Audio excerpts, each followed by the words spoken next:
WhatsApp guys, welcome back once again. So दोस्तों, आज की फिल्म जो एक्सप्लेन करने वाले हैं उसका नाम है द इम्पॉसिबल। दोस्तों, ये कहानी एक सच्ची घटना पे बनी है जो कि थाईलैंड में आई 2004 की सुनामी के बारे में है, जिसमें न जाने कितने लोग बेघर हो गए थे और उनके अपने उनसे दूर हो गए थे। ये कहानी उन्हीं में से एक परिवार की है।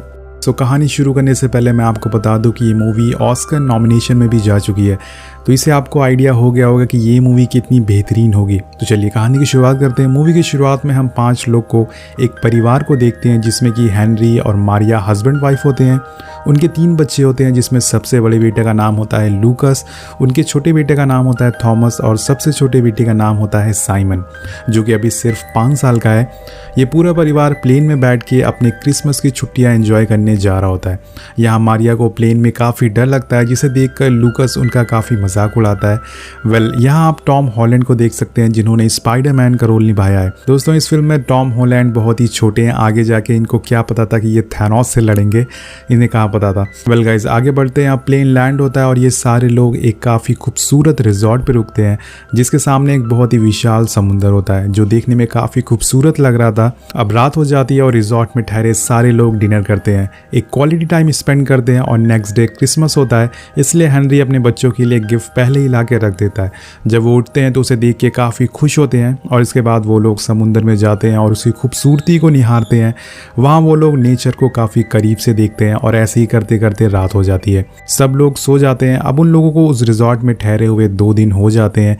तीसरे दिन जब हेनरी और मारिया एक साथ बैठे होते हैं तो हेनरी उसे बताता है कि ऑफिस ने सबको एक मैसेज भेजा है, जिसमें लिखा है कि वो इस साल किसी एक पर्सन को जॉब से निकाल देंगे। दरअसल दोस्तों, हेनरी जो होता है वो जापान की एक काफ़ी बड़ी कंपनी में काम करता है और मारिया एक डॉक्टर है, लेकिन उसने अपनी फैमिली के लिए अपनी जॉब छोड़ दी ताकि वो अपने बच्चों का ख्याल रख सके। जब हेनरी उसे इस बारे में बताता है तो वो कहती है कि हमें घर चलना चाहिए, हम तुम्हारी इस जॉब को गवा नहीं सकते। लेकिन हेनरी कहता है कि हम ऐसे बीच में कैसे छोड़ के जा सकते हैं। जिसके बाद वो कहता है कि मैं बच्चों के साथ खेलने जा रहा हूँ। उसे देख के लग रहा था कि उसे ज़्यादा फिक्र नहीं है अपनी जॉब की। और मारिया भी दोस्तों डिसाइड करती है कि वो यहीं पे रुकेगी और वो बैठकर बुक पढ़ना चालू कर देती है। हेनरी और बच्चे पूल में काफ़ी एंजॉय करते हैं, पर तभी उन्हें कुछ महसूस होता है। पहले तो वो उसे इग्नोर करते हैं, लेकिन अगले ही पल पूरे आसमान से पंछी इकट्ठा होने लगते हैं, जिसके बाद ज़मीन भी कांपने लगती है। मारिया देखती है कि समुंदर किनारे सारे पेड़ तेज़ी से गिरते जा रहे हैं और फिर देखते ही देखते समुंदर अपनी पीक पे आ जाता है और एक काफ़ी बड़ी लहर आती है और सबको अपनी चपेट में ले लेती है। ये लहर बहुत ही ज़्यादा बड़ी होती है दोस्तों।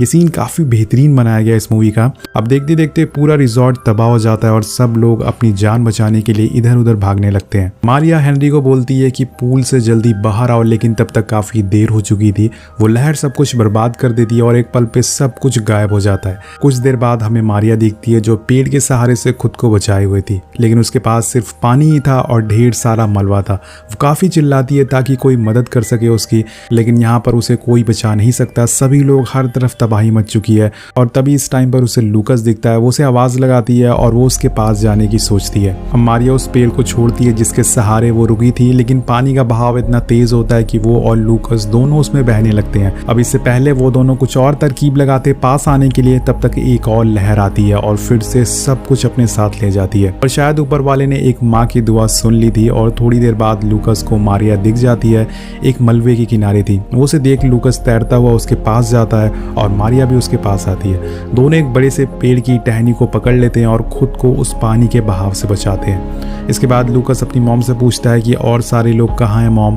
तो मारिया दबी हुई आवाज़ में कहती है कि बेटा मुझे नहीं पता। अब दोनों धीरे धीरे किनारे पर जाने लगते हैं जहाँ पे पानी कम होता है, पर लूकस देखता है कि उसके मॉम के पैर में काफ़ी बड़ा घाव हो गया है और इसकी वजह से वो चल नहीं पा रही है। पर वो अपनी तकलीफ नहीं बताती उसे, क्योंकि उससे लूकस की हिम्मत घट जाएगी। अब थोड़ी दूर चलने पे काफ़ी पानी कम हो जाता है, लेकिन वहाँ उन्हें कोई नहीं मिलता। हर तरफ सिर्फ मलबा और पानी था। तभी लूकस को एक बच्चे की आवाज़ सुनाई देती है, जिसे सुन वो अपनी मॉम से कहता है कि हमें उसकी मदद करनी चाहिए, लेकिन मारिया मना करती है। उसे लगता है कि इससे लूकस की जान को खतरा हो सकता है, लेकिन लूकस उसकी नहीं सुनता और उस बच्चे को ढूंढ लेता है। वो उसे अपनी पीठ पे बैठा लेता है, जिसके बाद उन लोगों को एक बड़ा सा पेड़ दिखता है और लूकस उस पेड़ पे उस बच्चे को चढ़ा देता है, जिसके बाद वो अपनी मॉम को भी चढ़ाता है, लेकिन पैर के घाव की वजह से वो ऊपर नहीं चढ़ पा रही थी। पर लूकस काफ़ी कोशिश करता है और आखिर में वो मारिया को ऊपर चढ़ा देता है। अब तीनों लोग रेस्क्यू टीम का इंतज़ार करने लगते हैं और इसी बीच उनकी आंख लग जाती है। फिर यहाँ हम उस तबाही का असली मंजर देखते हैं। चारों तरफ बस लाशें पड़ी थी और हर चीज़ मर चुकी थी, जानवर से लेके इंसान तक सब कुछ तबाह हो गया था। वेल इसके बाद लूकस की आंख खुलती है और वो देखता है कि कुछ गाँव वाले उसकी तरफ आ रहे हैं। उन लोगों की आवाज़ें सुन के मारिया की भी आंख खुल जाती है और लूकस अपनी मॉम से कहता है कि मॉम देखो, हमें वो लोग लेने आ रहे हैं। लेकिन मारिया चल नहीं पा रही थी, इसलिए उसे एक आदमी काफ़ी मुश्किलों से गांव तक ले जाता है, जहां जाके वहां की औरतें मारिया के कपड़े चेंज करती हैं और उसे टेबल पे लिटा के हॉस्पिटल ले जाने को कहती हैं। अब गांव का ही एक आदमी इन्हें अपनी वैन से हॉस्पिटल ले जाने लगता है और रास्ते में लूकस को हर जगह लोग जख्मी और परेशान देखते हैं। दोस्तों, ये तबाही से बहुत ही ज़्यादा भयानक मंजर निकल के सामने आए थे और यहाँ पर एक वैन में तो सिर्फ उसे काफ़ी सारे लोगों की लाशें दिखती हैं जिसे दफन करने ले जाया जा रहा था। ये सारा मंजर देख के हमें पता चलता है कि नेचर से हम कभी भी जीत नहीं सकते। अब ये लोग हॉस्पिटल पहुंचते हैं तो वहाँ भी ऐसी हालत होती है, हर तरफ लोग इलाज के लिए भाग रहे थे और हॉस्पिटल में बेड की कमी थी। यहाँ टीवी में भी इसी सुनामी के बारे में बताया जा रहा था। गांव का एक आदमी मारिया को इमरजेंसी रूम में ले जाता है, लेकिन मारिया दर्द के मारे चिल्ला रही थी। वो लूकस से कहती है कि मुझे कोई पेन किलर दे दो, लेकिन लूकस को उसकी बात समझ नहीं आ रही थी। वो अपनी मॉम को कौन सी दवा दे। तभी वहाँ एक डॉक्टर आता है जो मारिया को इंजेक्शन लगाता है और उसकी मरहम पट्टी करके उसे और मरीजों के साथ लेटा देता है। लेकिन मारिया की हालत अभी ठीक नहीं थी। लूकस मारिया को कुछ फ्रूट्स देता है खाने के लिए ताकि वो जल्दी से ठीक हो सके। यहाँ पर दोस्तों मारिया को एक लेडी दिखती है जो उसके साइड में लेटी हुई थी और मारिया उससे उसका नाम पूछती है, लेकिन वो कुछ नहीं बोल रही थी। वो बिल्कुल साइलेंट होती है, बिल्कुल शांत होती है। ऐसा लग रहा था कि उसे बहुत बड़ा सदमा लगा है। मारिया लूकस से उसे भी फ्रूट देने को कहती है, पर जैसे ही वो लेडी फ्रूट खाती है वो उल्टी करने लगती है, खून की उल्टी करने लगती है, जिसके फ़ौरन बाद मारिया को भी उसी तरह से सेम खून की उल्टियाँ होने लगती है, जिसमें वो अपने मुँह से कुछ निकालती है काफ़ी अजीब तरह से। शायद पानी में बहा मलबा हो सकता है, एक गलती से उसके पेट में चला गया है, जिसे देख के वहाँ सारे पेशेंट काफ़ी डर जाते हैं और लूकस भी ये देखकर काफ़ी डर जाता है। लेकिन तभी वहाँ एक नर्स उस मलबे को मारिया के मुंह से निकालती है, जिससे कि उसे थोड़ा आराम मिल सके और इसके बाद मारिया थोड़ी देर के लिए सो जाती है।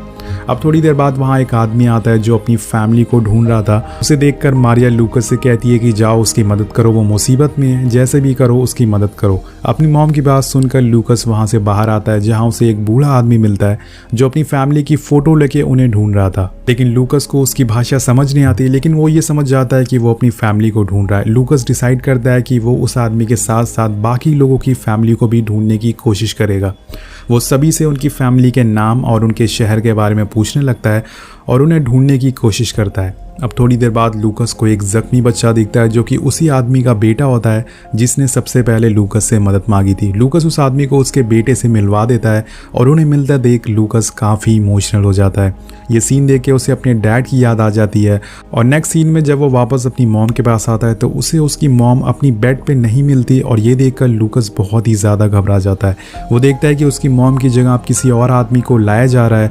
लूकस चिल्लाने लगता है और अपनी मॉम को पुकारने लगता है। तभी वहाँ एक नर्स आती है और उसको रोते हुए देखकर उसे पूछती है कि क्या हुआ है, क्या परेशानी है तुम्हें। तो लूकस उसे बताता है कि उसकी मॉम यहाँ थी लेकिन अब वो यहाँ नहीं है, वो उसे मिल नहीं रही है। वो नर्स उसे एक दूसरे कैंप में ले जाती है जहाँ वो सारे बच्चे होते हैं जिनके मॉम डैड नहीं मिल रहे थे। नर्स लूकस से उसका नाम पूछती है और वो किसके साथ आया था। लूकस बताता है कि वो अपनी पूरी फैमिली के साथ यहाँ आया था लेकिन वो नहीं मिल रहे हैं। इसके बाद वो नर्स कहती है कि क्या मैं तुम्हारे किसी रिलेटिव से कांटेक्ट कर सकती हूँ। तो लूकस कहता है कि हाँ मेरे दादाजी हैं, लेकिन लूकस को उनका नंबर याद नहीं होता है। तो नर्स उसके शर्ट पे एक स्टिकर लगा के चली जाती है और लूकस वहाँ के आसपास सभी बच्चों को देखता है, उनके सभी बच्चों पे स्टिकर लगा हुआ था। यहाँ पर दोस्तों लूकस काफ़ी डरा हुआ होता है क्योंकि उसे लग रहा था कि उसकी मॉम अब शायद इस दुनिया में नहीं है। अब सीन शिफ्ट होता है और हम देखते हैं कि हेनरी अभी भी जिंदा है। वो अपनी फैमिली को उसी मलबे में ढूंढ रहा है और थोड़ी दूर पे उसे लूकस की बॉल भी मिलती है, जिसे देख वो मारिया और लूकस को तेज़ तेज़ से आवाज़ लगाता है, लेकिन उसका कोई जवाब नहीं दे रहा था। ऐसे ही करते करते शाम होने लगती है और रेस्क्यू हेलीकॉप्टर सारे लोगों को यहाँ से ले जा रहे थे, लेकिन हेनरी अपनी फैमिली को ढूंढे बिना यहाँ से नहीं जाएगा। वो उसी रिजॉर्ट में जाता है जहाँ वो उसकी पूरी फैमिली के साथ रुके थे। जब वो अपने रूम में जाता है तो वहाँ की छत पे उसे एक आदमी दिखता है और तभी उसे साइमन की आवाज़ आती है। जब वो उन्हें आवाज़ लगाता है तो उसे अपने दोनों बच्चे वहाँ मिल जाते हैं, जिसे देखकर उसकी आंखों में आंसू आ जाते हैं। वो साइमन को नीचे आने को कहता है और उसे बोलता है कि तुम थॉमस को लेके यहाँ के लोगों के साथ चले जाओ, वो तुम्हारा काफ़ी अच्छे से ख्याल रखेंगे। लेकिन थॉमस अभी काफ़ी छोटा है, वो नहीं मानता और इस घटना के बाद वो काफ़ी सहम भी गया था। वो कहता है कि हम मॉम और लूकस को मिल के ढूंढेंगे। दोस्तों यहाँ पर थॉमस बहुत ही छोटा है, उसका यहाँ पर रहना काफ़ी खतरे से खाली नहीं होता है, इसलिए हेनरी उसे काफ़ी मनाता है और वहाँ से उन लोगों के साथ उसे भेज देता है। अब इसके बाद वो मारिया को ढूंढने में लग जाता है और देखते ही देखते काफ़ी रात हो जाती है। अब यहाँ पर काफ़ी अंधेरा हो जाता है और इसी में वो किसी चीज़ से टकरा जाता है और घायल हो जाता है दोस्तों। लेकिन वो अभी भी हार नहीं मानता, वो आगे बढ़ता रहता है और आगे जाने पे उसे रोड दिखती है जहाँ पे एक गाड़ी उसके सामने आके रुकती है और उसे इस हालत में देख के वो आदमी उसे गाड़ी में बैठा के एक हेल्थ कैंप में ले जाता है। इस हेल्थ कैंप में काफ़ी लोग होते हैं और उन्हीं में से हेनरी को अपने जैसा एक आदमी मिलता है जिसकी फैमिली उसी सुनामी में खो गई थी।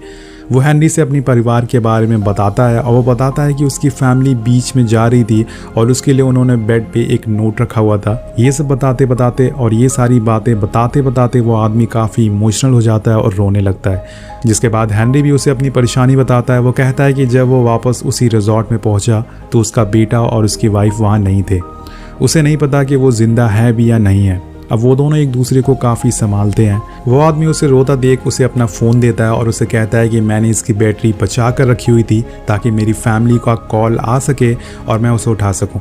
लेकिन वो आदमी हेनरी से कहता है कि अगर तुम किसी अपने जानने वाले को कॉल करना चाहते तो इसे कर सकते हो। हेनरी उसका फ़ोन लेके अपने डैड को फ़ोन करता है और उन्हें ये सब बताते हुए काफ़ी रोता है। वो बोलता है कि डैड, मैं लूकस और मारिया को ढूंढ नहीं पा रहा हूँ, वो कहीं खो गए हैं, लेकिन मैं हार नहीं मानूंगा, मैं उन्हें हर जगह ढूंढूंगा और मैं ऐसे हार मानने वाला नहीं हूँ। फिर वो रोने लगता है, पर उसके साइड में बैठी एक लेडी उसे सहारा देती है और थोड़ी देर बाद आराम करने के बाद हेनरी वहाँ से जाने लगता है और पूरी रात वो मारिया और लूकस को ढूंढता है।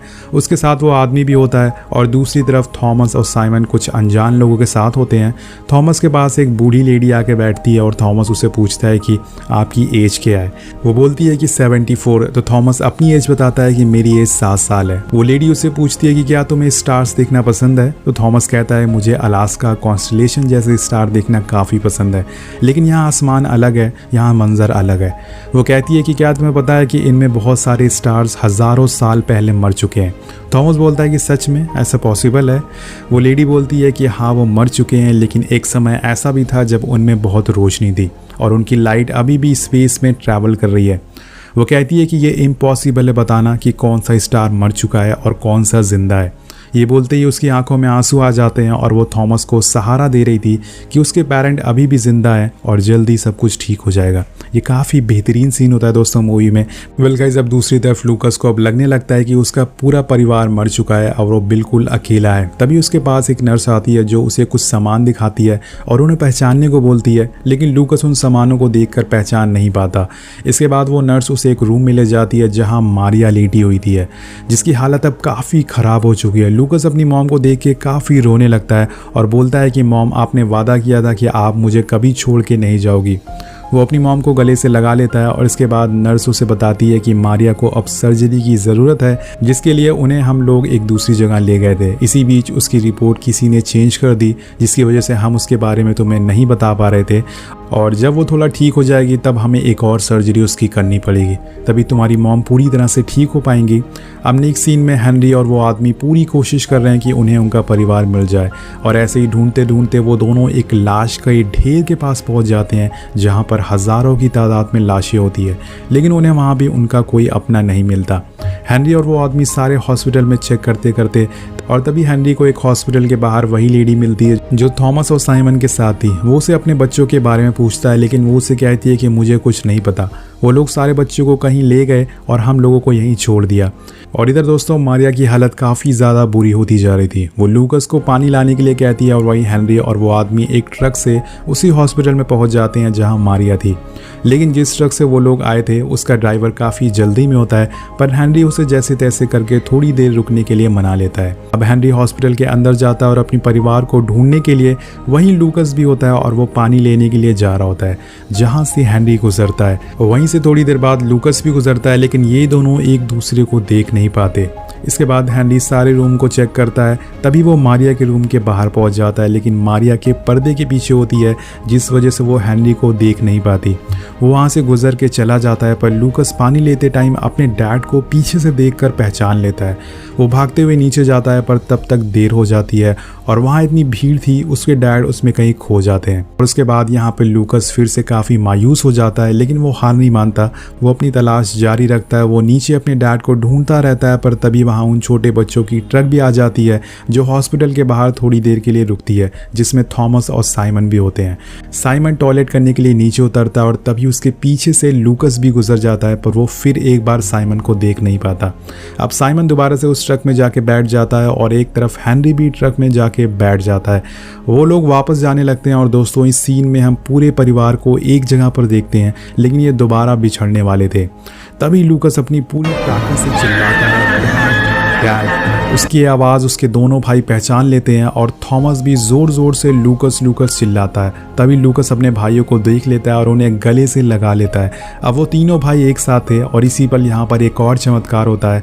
थॉमस अपने डैड को अपनी तरफ आते हुए देखता है। अब वो तीनों भाई अपने डैड से गले मिलकर रोने लगते हैं और दोस्तों वो आदमी जो कि हेनरी के साथ था, वो रोते हुए ट्रक ड्राइवर से कहता है कि अब रुकने की कोई ज़रूरत नहीं है, मुसाफिर को अपनी मंजिल मिल गई है। लूकस यहाँ पर अपने डैड से कहता है कि मॉम यहीं पे है। अब सब लोगों को वो मारिया के पास ले जाता है और हेनरी मारिया को देख के काफ़ी इमोशनल हो जाता है। वो उसे किस करता है और मारिया कहती है कि अब वो मरने वाली है। तभी हेनरी उसे दोबारा किस करता है और उसे यकीन दिलाता है कि तुम जिंदा हो और तुम्हें कुछ नहीं होगा, हम सब तुम्हारे साथ हैं। और इसके बाद यहाँ पर नर्स आ जाती है और वो मारिया को सर्जरी करने के लिए ले जाने लगती है। ऑपरेशन थिएटर में एक और लेडी भी होती है जिसकी सर्जरी मारिया से पहले होने वाली थी। वो मारिया से कहती है कि मैंने अपनी पूरी ताकत बचा कर रखी हुई है क्योंकि मैं अपने परिवार को एक आखिरी बार अपनी आंखों से देखना चाहती हूँ। ये बोल के वो वहाँ से चली जाती है, जिसके बाद मारिया को अब सर्जरी के लिए ले जाया जा रहा था और डॉक्टर्स उसे आंखें बंद करने को कहते हैं। मारिया जैसी आंख बंद करती है उसे वही मंजर एक बार और याद आ जाता है कि कैसे वो उस विशाल लहर के सामने बेबस हो गई थी, कैसे उसके सामने सब कुछ तबाह हो गया था और इसमें कैसे उसे चोटें आई थी। वहीं बार हेनरी और उसके बच्चे ऊपर वाले से अपनी माँ को बचाने के लिए मिन्नतें मांग रहे थे। कुछ देर बाद सुबह हो जाती है और हेनरी लूकस के पास आता है और उससे कहता है कि मॉम ठीक है, अब हम घर जा रहे हैं। यहाँ पर एक इंश्योरेंस वाला आता है जो कि हेनरी और उसके परिवार को वापस ले जाने आया था। वो सभी लोगों को अब एक प्लेन से घर ले जाने को तैयार था, जिसके बाद वो सारे प्लेन में जाके बैठ जाते हैं। लूकस यहाँ जाने से पहले एक आखिरी बार अपनी मॉम के पास जाता है और उसकी माँ पूछती है कि तुम ठीक हो ना। लूकस कहता है कि मैं आपके साथ हूँ, मैं आपको कभी छोड़कर कहीं नहीं जाऊँगा। लूकस अपनी मॉम से बोलता है कि मैंने डैनियल को देखा। डैनियल वही है जिसकी जान लूकस ने बचाई थी। अब डैनियल को भी उसका परिवार मिल गया था और ये सुन के मारिया लूकस को गले लगा लेती है और बोलती है कि मुझे तुम पे प्राउड है। अब लूकस अपनी शर्ट पे वो स्टिकर हटा देता है जो उसे उस नर्स ने लगाया था, क्योंकि अब वो अपने पूरे परिवार के साथ है। और हेनरी अपनी पॉकेट से एक पेपर निकालता है जिसमें लिखा होता है कि वी आर एट बीच। दरअसल दोस्तों ये उसी आदमी की फैमिली का नोट होता है जिसे हेनरी के साथ उसके परिवार को ढूंढने की मदद की थी। हेनरी नम आंखों से ऊपर वाले से दुआ करता है कि उस आदमी को भी उसका परिवार मिल जाए। और एक तरफ मारिया को यकीन नहीं हो रहा था कि वो आज अपने पूरे परिवार के साथ है। वो प्लेन की खिड़की से बाहर देखती है, नीचे सब कुछ तबाह हो गया था, हर चीज़ पानी में मिल गई थी। ये देखकर वो रोने लगती है और वो कहते हैं ना दोस्तों कि कोशिश करने वालों की कभी हार नहीं होती। किसी ने भी हार नहीं मानी थी, जिसकी वजह से आज सभी लोग एक साल थे। ये कहानी यहीं पे ख़त्म हो जाती है। आपको ये कहानी, ये इमोशनल कहानी कैसी लगी नीचे कमेंट करके ज़रूर बताइएगा। अगर इसी तरह की और इमोशनल कहानी देखना चाहते हैं तो कमेंट करके ज़रूर बताइएगा। मिलते हैं आपसे अगली वीडियो में। Thank you so much watching. Peace out.